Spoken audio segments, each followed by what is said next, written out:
Hey everybody, so before we get into this week's Saturday night special, I just want to let you know that I'm going to be taking a little bit of a break from producing the weekly Saturday night specials. At this point, I have made 170 of them.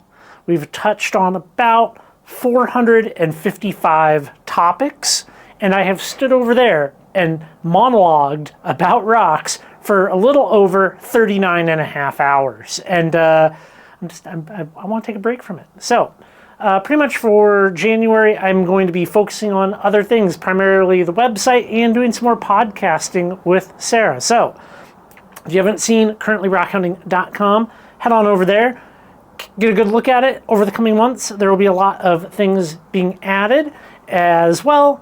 If you haven't gone and checked out the podcast, the previously Rockhounding podcast that I host with Sarah, well, it's been a little bit for those, and we're going to be jumping back on the horse there and doing some more episodes of that. And yeah, all the normal videos, there will be normal videos going up every week that I've already made, as well over on Patreon. There will be some extra videos, and I will catch you back here at some point in the future. I'm not done with the Saturday night special. I'm just done with it right now, so I can do some other stuff. On with the show. It's that time again. It's time for another Saturday night special where we talk about everything rockhounding related. Hope you guys had a fabulous week. Merry Christmas, Happy New Year, all of those good things. I have something that Sarah gave me for Christmas that I'm very amused by that I would like to share with you real quick here. Sarah got me a little sign for the shop. Yes, that's right. A caution, engage safety squints. Now, if you're anybody like me and you do lapidary and metal fabrication work, you have definitely put the safety squints on at one point in time. And yeah, that's an amusing little thing. It's 3D printed, which that's kind of cool. Talk about a fun 3D printing side hustle, make like fun little signs like that. So I got that out here in the shop now. Well, there is a lot to cover this week. And you heard me. I am taking that little break, and it will not be wasted. It's not going to be wasted. I'm going to be getting a lot of good stuff done. I have some fun ideas for the website, so stay tuned for that. And, well, I guess we should jump right into it. Whistler Springs Thunder Egg Bed. Now, don't judge me. I am partial to the peanut butter pretzels. But these are all the Whistler Springs eggs that I got, as well as the ones that I cut. And it is like the very definition of a location that you kind of need to go to twice. You kind of need to go to Whistler more than once. At least for me, I have to go to Whistler more than once. Now maybe you being able to watch what we did, you can skip the line a little bit and have some better, bigger finds. And I've also talked to a number of people that have spent some real time up there at Whistler, and well, I have some clues on what to do next time. But yeah, I'm pretty happy with that. I really gotta get to cutting. But even these little guys are kind of fun. They're kind of fun. You know, it definitely reminds me somewhat of the lily pad bed. Another thing that I gotta cut some more of the lily pad. Look, I'll show you real quick. So I think I'm outing myself here as a lover of peanut butter pretzels, but I also have this thing of lily pad eggs, and like they're just very, very nice on the inside. You know, even these little guys, I'm like, that's a kind of a cute little thunder egg, and I like it. I like it. So Whistler will definitely be happening again in summer 2024. We'll be heading out there once again and digging thunder eggs. There is a little bit of unfortunate news that I need to deliver you guys. In case you didn't see it, I posted it up on the community tab here, or maybe you even saw it on the news. The Rice Museum that we took a tour of was broken into in the middle of the night, and their display of gold was ransacked, stolen. Person got away with it. And I've seen a lot of things online, and I feel like a lot of people are, there's no easy way to say this, a lot of people are very quick to judge, myself included, and the more I've spent the past kind of week thinking about the break-in at the Rice, it seems like one of those things that's almost impossible to stop. You know, there's nothing like made by man that can't be stolen by man. Or, you know, any security can be thwarted on really any level. The big downside with this, these were ultra fine gold specimens, wire gold, obscure gold crystals. Yes, gold does come in crystalline form, and it's probably going to get smashed, melted down, and obscured in that way. As opposed to some of the ultra-fine mineral specimens, if somebody was to have broken in and stole a specimen or a number of specimens, you can know that, well, it's probably going to a collector for one, and they're probably taking care to deliver it to that collector. And like all kind of art thefts, you know, there's no shortage of stories and movies and docudramas about like an art heist, and then, you know, 50 years later, a person dies and their grandkids inherit this painting, and it makes its way back into a museum because it was stolen either by the person or to go into somebody's collection, some unscrupulous person's collection. I think if there is anything to not be on display, it would probably be something in the realm of gold, you know? And a lot of people judged the fact that the Rice Museum is in Hillsboro, and they wanted to make it really political because of Oregon and because of Portland and all these things. And I actually think that's kind of a that mischaracterizes the scenario. There was, maybe like 10 years ago, a huge break-in out here in North Idaho, and many, many mineral specimens were stolen. And, you know, there's a lot of people being like, oh, well, that wouldn't have happened to the Rice Museum if they were in a conservative state or a conservative city. And, well, you're not going to find much more conservatism than North Idaho. So I think that point is kind of a non-starter because crime and terrible people are everywhere. They are everywhere. Thankfully, these things are kept to a minimum, and it's not a thing that we have to experience very much. Well, I still love the Rice Museum. I would encourage you to go check out our tour of the Rice Museum. And if you're ever in the Beaverton, Hillsboro, Oregon area, the Rice Museum is an awesome place to go check out. I know I'm starting off kind of like my last for a little bit Saturday night specials with bummer things, but I gotta talk about those books, the fake nonsense rockhounding books, lapidary books. I'm not going to be able to do that with all of them. That just isn't a thing I can do. There's not enough hours in the day. I don't have the money to buy these things and prove that they're a shill, especially some of the websites out there. However, there's some criteria that I use. And keep in mind, we are in an information arms race. The most valuable thing on the internet today is you.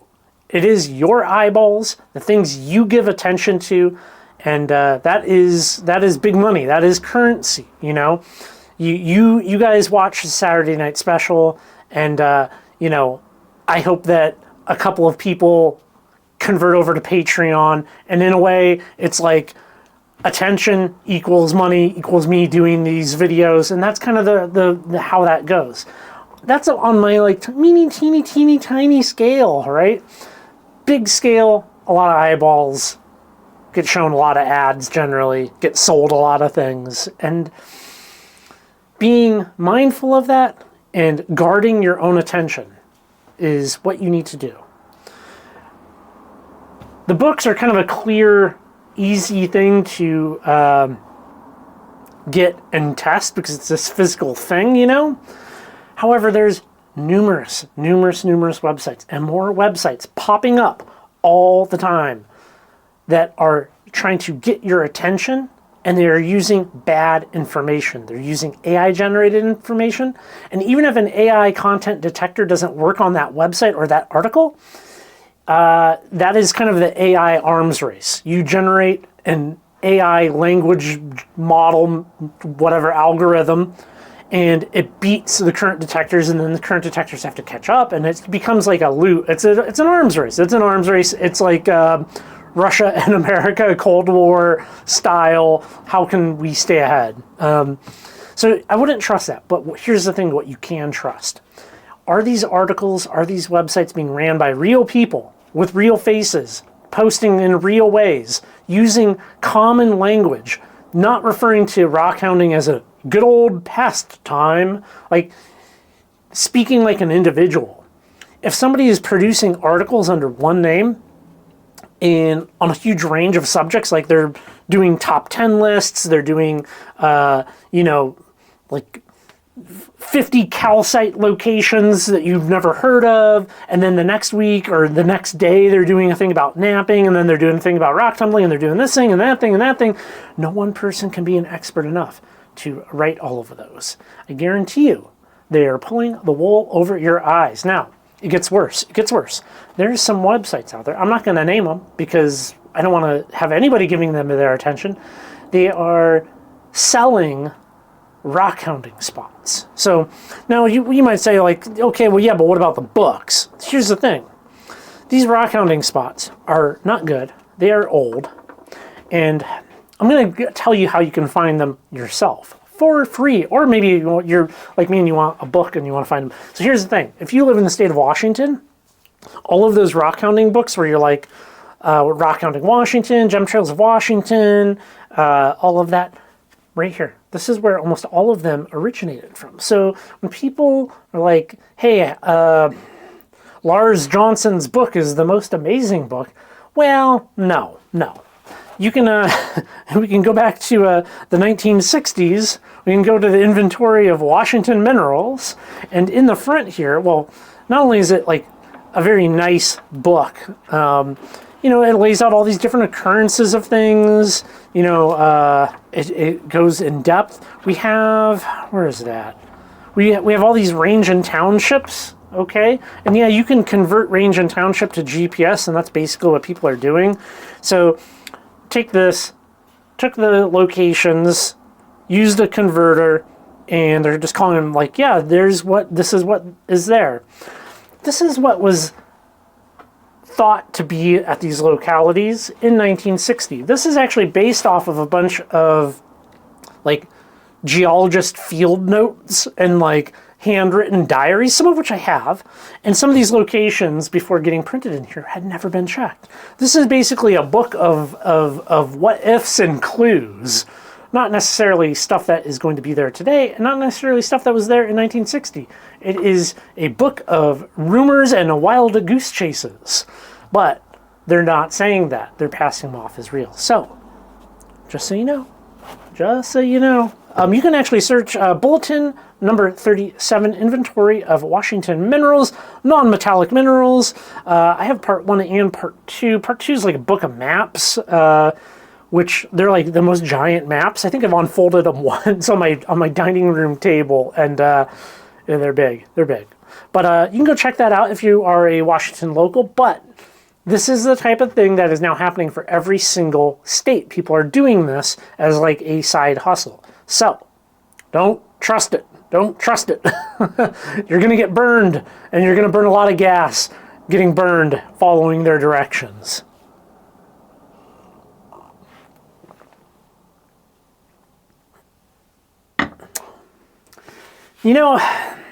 As we wrap up this year, I had a great year. I hope you had a good year as well. Everything yeah, what can I say? I'm happy with it. And in the process, I've watched a lot of videos this year. This year, I watched a lot of other YouTube channels, and there's 4 channels that I would like to recommend to you. Maybe in the coming weeks, when the Saturday night special isn't getting posted, you could go check out one of these. Now, here's the thing. I hope they're not upset with me, because this is just how I view these channels, and I feel like they're underrated, and they're kind of throwing the YouTube rock-related meta to the wind and doing their own thing, and I kind of like it. Well, starting off, right off, Justin K Prim's YouTube channel. Some of you watch his channel, some of you don't. Justin was here on a video here in the shop, actually, which was really cool. But what Justin posts, he does kind of like these technical videos about faceting and like faceting history, I guess you could call it. Yeah, faceting history, making it up as I go along. So he does faceting videos. He tests old faceting machines. He's getting faceting machines together to make a museum. He teaches classes. He writes a book. He has a book, and he is working on another book. And he's like meandering around Europe right now, which that's crazy to see. So it's a mixture of like, oh, the lapidaries of France in this one region, a video about that, and then, oh, I have this jam pig faceting machine. Let's talk about that. And it's really cool, and it's very chill, and I'm never going to go to the places he goes to. Like, he's going to, like Paris, and he's going to, he's in Britain, and he's flying all around, and it's cool to see. It's cool to see. I like Justin's channel. I think you would like it as well. Now, the next one is it's not solely rockhounding, but there's some rockhounding content here, right? And that would be the Adventures of Shadow. So, the Adventures of Shadow is a dog. So, the owner of Shadow takes Shadow out mostly into kind of like southern Utah, and they do go rockhounding, and they make nice rockhounding videos as well. There's a lot of like kind of just beautiful scenery that's shown. I mean, that's southern Utah, right? Like, southern Utah is gorgeous. Now, I haven't seen many of videos from him, I think, where he is in like Arizona or Nevada, but Arizona and Nevada right there. So he goes out, he goes rockhounding. He also does astrophotography. So some of his videos will be like, we're going rockhounding in the daytime. We're going to be camping out, setting up the telescope, and does like advanced imagery of like nebula and things like that. I don't understand it, but I can look at it and be like, that's pretty cool. And the dog Shadow is like an adorable little dog with like a coyote vest on. It's fun. It's a good YouTube channel. I highly recommend it. Blue Cap Productions. I've spent a lot of time watching Brian's videos over there. If you don't know about Brian and Blue Cap Productions, it would be really hard for me to try to sum up what that guy does.